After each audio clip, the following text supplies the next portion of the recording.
Welcome back to Autism at Home, brought to you by us at Early Autism Project Malaysia through our non-profit initiative, The Hope Project. My name is Jochebet Isaacs, and it's so nice to see you again. Welcome to the 8th part on the topic of imitation. We're nearly at the end. In the previous lessons, we've talked about different types of imitation, including naturalized, object-cued, gross motor, fine motor, block imitation, as well as oral motor imitation.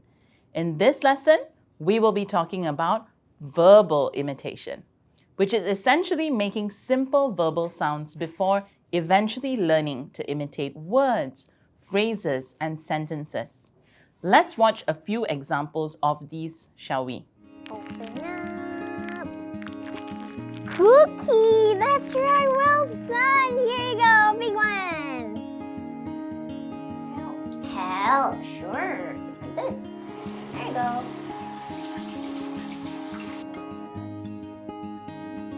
Yummy! That's right, milk is yummy! Now let's recall how we all learned how to speak. When we were babies, we learned how to make simple sounds like ma, ba, before knowing how to say mama, mama, ma, and ba, ba, ba, ba, ba. Then we learned how to say single words like mama, papa, or milk, which precedes simple two-word phrases like more milk or hug mama. This will eventually develop into speaking in longer phrases and then eventually sentences. If we follow this developmental progress, we can see and understand why imitating simple verbal sounds is critical for further development of speech. Before any skill can be taught, let's refer to the building blocks of learning. The prerequisites for teaching imitation include engagement, motivation, cooperation, attention, and some imitation. When teaching verbal imitation, different materials can be used to make learning more successful and more fun for your child. For example, a front-facing camera can be used to model the sound to the child.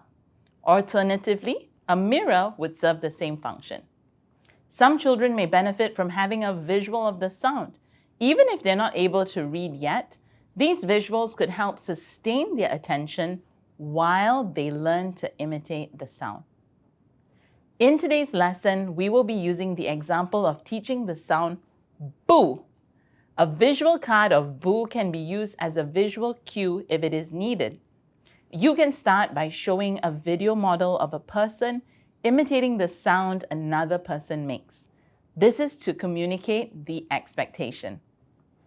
Then give the instruction, say boo, while showing the visual card at their eye level.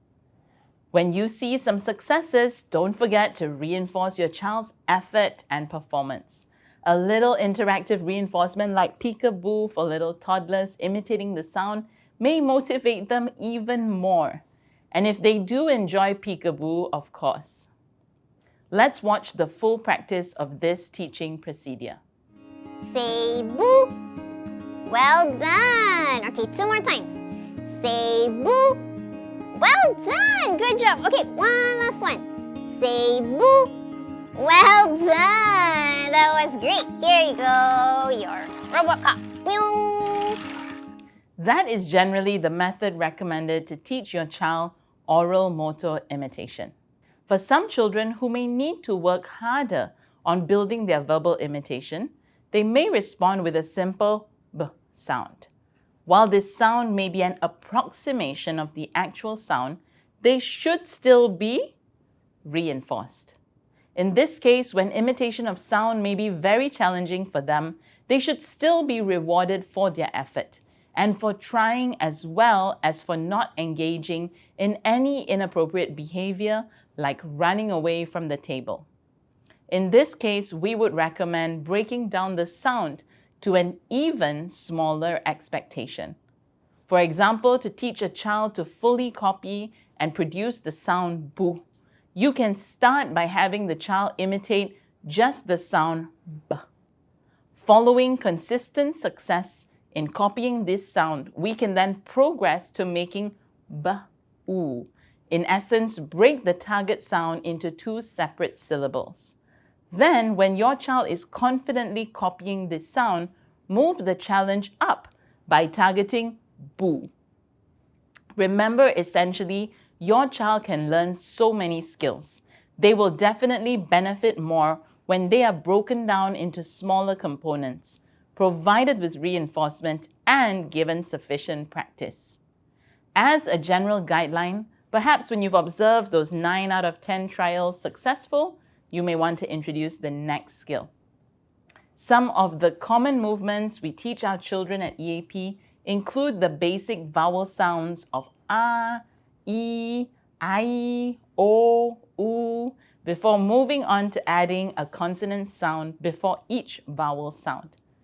It is also important to practice learned skills in different settings, which usually we would recommend different locations, different people, different materials, always trying to ensure that your child is able to generalize their skills and maintain them.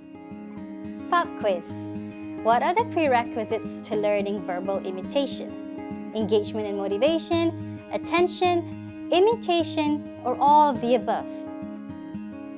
The answer is D, all of the above.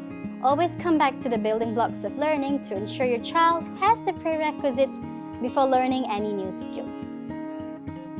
When teaching her daughter Isabella to copy the sound da, she notices that Isabella was only able to do d. When Maria modeled the word da again, Isabella began looking elsewhere around the room. What can Maria do to make Isabella more successful in learning? Model louder and clearer, break down the sound to a single sound, both A and B, or none of the above. You're right, breaking down the sound to a single sound would increase the chances for Isabella to be more successful in copying and producing the sound. Now it's your turn. List down the different syllables of sounds that your child has yet to learn to produce. Pick 3 of the easiest ones to teach first, and then break them down for your child.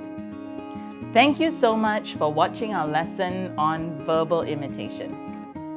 If you haven't already, do check out our free online resource platform, Autism at Home, which has all the corresponding articles and downloadables for you.